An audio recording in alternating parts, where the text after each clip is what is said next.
Hello student, आज हम NCERT के क्लास 11th का चैप्टर 9 के सॉल्यूशन सॉल्व करेंगे क्वेश्चंस। तो उसका फर्स्ट क्वेश्चन है, a steel wire of length 4.7 metre and cross section 3 into 10⁻⁻5 meter square stretches by the same amount as a copper wire of length 3.5 meter and cross section 4 into 10⁻⁻5 meter square under a given load. What is the ratio of young modulus of steel to that of copper? तो हमें क्या find करना है, पहले हम ये देख लेते हैं। यानी हमें ये फाइंड करना है y Young's modulus of steel to the Young's modulus of copper. ठीक है, ये फाइंड करना है। क्या क्या गिवन है इसमें दिया है, स्टील के वायर का लेंथ यस एल दिया है, एल एस यानी स्टील का लेंथ दिया है कितना 4.7 मीटर। क्रॉस सेक्शन दिया है, एरिया ऑफ स्टील, ये यस मतलब स्टील है। ठीक है, कितना दिया है 3 into 10⁻⁻5 metre square. Stretch by same amount यानी जो इनका लेंथ इंक्रीज होगा डेल्टा एल एस और डेल्टा एल कॉपर, दोनों के लिए, कॉपर वायर के लिए भी और स्टील वायर के लिए भी सेम अमाउंट, तो यानी ये दोनों क्या होंगे, इक्वल होंगे। ठीक है, इसके बाद क्या है, आप लेंथ, कॉपर वायर का लेंथ कितना है L C 3.5 metre. Cross section कितना दिया है ए कॉपर वायर का 4 into 10⁻⁻5 मीटर स्क्वायर। और हमें क्या फाइंड करना है, ये तो हमें पता है यंग मॉडुलस क्या होता है, यंग मॉडुलस। और देखिए इसमें क्या दिया है, Young's modulus of steel to that of wire, लेकिन अंडर ए गिवन लोड, यानी लोड दोनों के लिए क्या है, सेम है। अगर सेम लोड लगाते हैं तो सेम लेंथ इंक्रीज होता है। तो हमें ये फाइंड करना है, जो लोड होगा हम एक्सटर्नल फोर्स के रूप में ट्रीट करेंगे उसको, क्योंकि वो वही होता है। ठीक है, तो mg फोर्स अपॉन वेट हो गया, पर यूनिट एरिया होता है mg अपॉन ए, यानी ये स्ट्रेस हो गया, और स्ट्रेन क्या होता है delta L divided by L. तो दोनों के लिए हो गया। अगर हम ये फाइंड करना, अगर ये यंग मॉडुलस हम इसके लिए फाइंड करें, स्टील के लिए और कॉपर के लिए, तो दोनों के लिए ये करेंगे, तो हम दोनों के लिए अलग अलग लिख देते हैं। इसको अगर और सिंप्लीफाई करें तो क्या हो जाएगा mg, और ये l ऊपर चला जाएगा, l divided by A delta L. तो अगर हम स्टील के लिए अगर ये लिखे और कॉपर के लिए, तो ये स्टील के लिए करेंगे तो ये लोड तो दोनों में सेम है, ये एस हो जाए, स्टील के लिए यस हो जाएगा और ये ए यस हो जाएगा, दोनों ये सेम है। तो डिवाइड करेंगे तो ये दोनों पार्ट्स क्या हो जाएंगे, कट जाएंगे। तो क्या मिलेगा y, देखिए ठीक है, ये देखिए अगर ये y equal to m g upon A, ये हो जाएगा डेल्टा एल अपॉन एल। ये क्या है, स्ट्रेस है, ये स्ट्रेन है। ठीक है, और ये एम जी, इसको और सिंप्लीफाई करेंगे तो एम जी एल, ये जो एल है ऊपर चला जाएगा, ए नीचे आ जाएगा। ठीक है, अगर हम स्टील के लिए लिखें तो ये, अगर इसी को हम लिखें स्टील के लिए और ये कॉपर के लिए, तो इन दोनों में देखिए क्या है, ये एम जी दोनों में सेम है और डेल्टा एल सेम है, क्योंकि यहाँ पे डेल्टा एल एस और डेल्टा एल सी दोनों सेम है। और लोड क्या है, अंडर ए गिवन लोड, ये देख लो गिवन लोड दोनों के लिए सेम है। तो हम क्या करेंगे, ये दोनों सेम हो जाएगा, तो ये दोनों क्या हो जाएंगे, कट जाएंगे, डिवाइड करेंगे।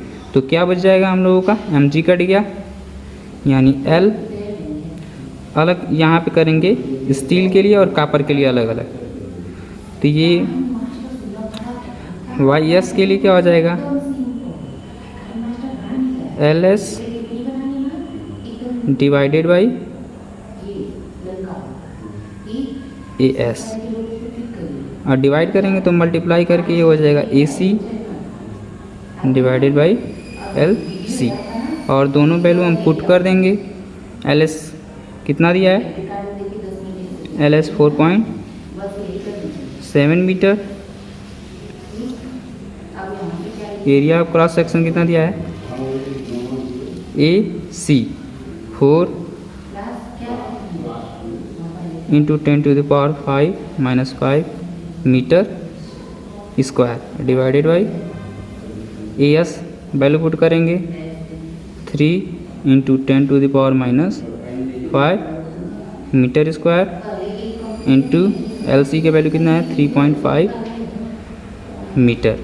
और इसको हम सिंप्लीफाई करेंगे हम तो क्या मिल जाएगा 1.79। ठीक है। Question number 2, figure show the stress strain graph for a given material, what are Young modulus and A find करना Young modulus of wire, B approximate yield strength. ठीक है, तो ये स्ट्रेस स्ट्रेन कर्व है और हमें क्या फाइंड करना है यंग मॉडुलस। तो यंग मॉडुलस के लिए हम क्या फाइंड करना, देखिए यंग मॉडुलस फाइंड करने के लिए हमें जहाँ पे हुक्स लॉ फॉलो होता है वो उस वाले पोर्शन में हम देखेंगे। तो हुक्स लॉ फॉलो होता है कहाँ, जहाँ पे लीनियर पोर्शन होता है। ठीक है, तो यंग मॉडुलस क्या होता है, स्ट्रेस डिवाइडेड बाई स्ट्रेन। तो वो हमें मान लीजिए ऐसा पॉइंट लेना है जहाँ पे स्ट्रेस और स्ट्रेन दोनों, उस पॉइंट के लिए स्ट्रेस के लिए स्ट्रेन भी हो।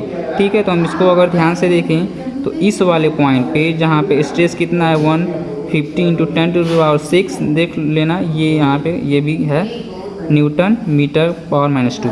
इसमें स्ट्रेस जो है उसके करस्पॉन्डिंग स्ट्रेन सेम मिला। अगर हम इस पॉइंट को ले मान लीजिए यहाँ पे, तो स्ट्रेस तो ये मिल जा रहा है लेकिन स्ट्रेन यहाँ पे 0.1 से कुछ कम मिलेगा। तो हमें ऐसा पॉइंट चूज करना है जहाँ पे दोनों सेम हो, यानी उसके अकॉर्डिंग हो। तो स्ट्रेस इस वाले पॉइंट को लेंगे तो हमें क्लियरली मिल जाएगा। तो स्ट्रेस कितना हो जाएगा 150 into 10⁻⁶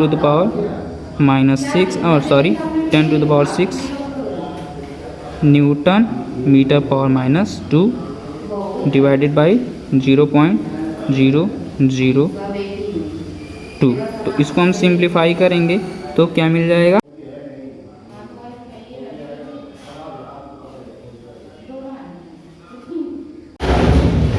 question 3, the stress strain graph for two material A and B are show in the figure, the graph are draw to the same scale.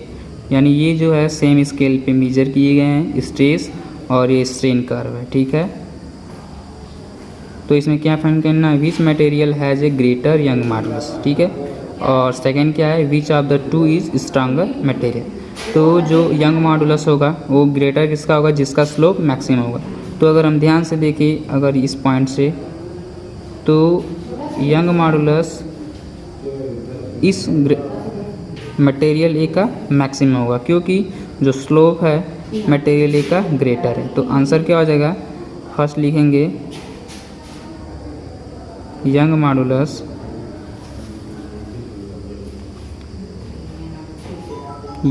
Modulus of material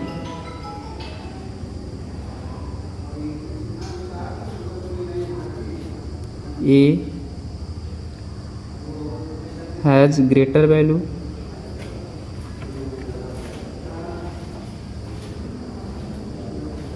than B because the slope of A greater than B। ठीक है, और second क्या है, which material is stronger. ठीक है, यानी a strong है कि बी स्ट्रांग है। तो हम इसमें देखते हैं कि मटेरियल ए इज स्ट्रांग। ठीक है, A is strong, material A is strong then B, because यहाँ आप देखेंगे जो लार्ज प्लास्टिक डिफॉर्मेशन है ये मटेरियल ए का यहाँ से यहाँ तक है। ठीक है, और ये स्मॉल प्लास्टिक डिफॉर्मेशन है। तो जो large plastic deformation material A के लिए वो कैसा होता है, डक्टिल, जो हमें सीट बनाने में काम आता है और स्ट्रेस भी मैक्सिमम होता है। इसलिए क्लियर नहीं हुआ? मटेरियल ए का प्लास्टिक डिफॉर्मेशन मटेरियल बी के प्लास्टिक डिफॉर्मेशन से ग्रेटर है, इसलिए मटेरियल ए क्या है? मटेरियल ए स्ट्रांग है इससे मटेरियल बी से। ठीक है, क्लियर? तो क्वेश्चन 4 है, read the following statement below carefully and state which region if it is true और फॉल्स। यानी इन दोनों को फॉलोइंग अच्छे से पढ़ना है और इसके ट्रू और फॉल्स देना है किसके साथ? रीजन के साथ। इसमें क्या दिया? The Young's modulus of rubber is greater than that of steel. यानी ये पहला स्टेटमेंट क्या है? फॉल्स है। यानी ये कह रहा है कि यंग मॉडुलस रबर का क्या होता है? मैक्सिमम होता है दैन स्टील से। ये फॉल्स है, तो यानी पहला है फॉल्स। तो स्टेटमेंट क्यों फॉल्स है? क्योंकि अगर हमें पहले यहाँ पे देख लेते हैं कि यंग मॉडुलस जो अगर सेम लोड होगा, मान लीजिए एक स्टील है, आप लोग जानते हैं, आसानी से जान जाएंगे, एकदम क्लियर हो जाएगा। एक स्टील है, ठीक है, ये स्टील और एक रबर है, ठीक है। तो अगर सेम लोड लगाएंगे, सेम लोड, ठीक है, मान लीजिए एरिया क्रॉस सेक्शन दोनों का सेम है, सेम लोड लगाएंगे यानी mg, ठीक है, यही फोर्स में के रूप में ट्रीट करेंगे। तो ये यंग मॉडुलस क्या होता है? स्ट्रेस डिवाइडेड बाई स्ट्रेन, ठीक है, mg दोनों का सेम लगाएंगे लोड, तो रबर जो है ज़्यादा एक्सटेंशन होगा और स्टील क्या होगा? कम होगा। या मान लीजिए अगर आप स्टील को एक्सटेंड करेंगे तो उसका एलांगेशन कम होगा, रबर का करेंगे उस सेम फोर्स लगा के तो रबर ज़्यादा फैल जाएगा, ठीक है। तो इसके लिए क्या स्ट्रेस जो है, यानी स्ट्रेस किसका, अगर सेम स्ट्रेस अगर हम रखेंगे, सेम स्ट्रेस यानी mg दोनों का वेट सेम करेंगे तो स्ट्रेन किसका मैक्सिमम होगा?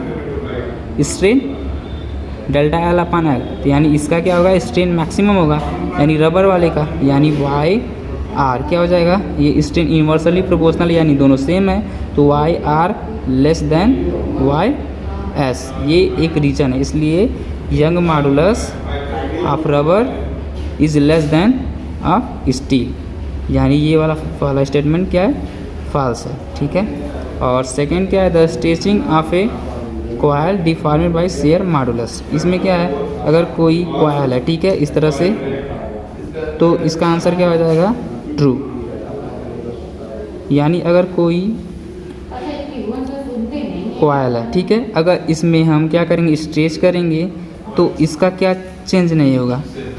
शेप चेंज हो जाएगा, शेप चेंज हो जाएगा और इसका लेंथ और वैल्यू चेंज नहीं होगा, क्योंकि लेंथ अगर ये देखेंगे तो वो लेंथ सेम रहेगा। तो जहाँ पे शेप चेंज होता है और ये सब चेंज नहीं होता, वो कहाँ पे ट्रीट होते हैं? Share modulus. तो सेकंड स्टेटमेंट क्या है? ट्रू है।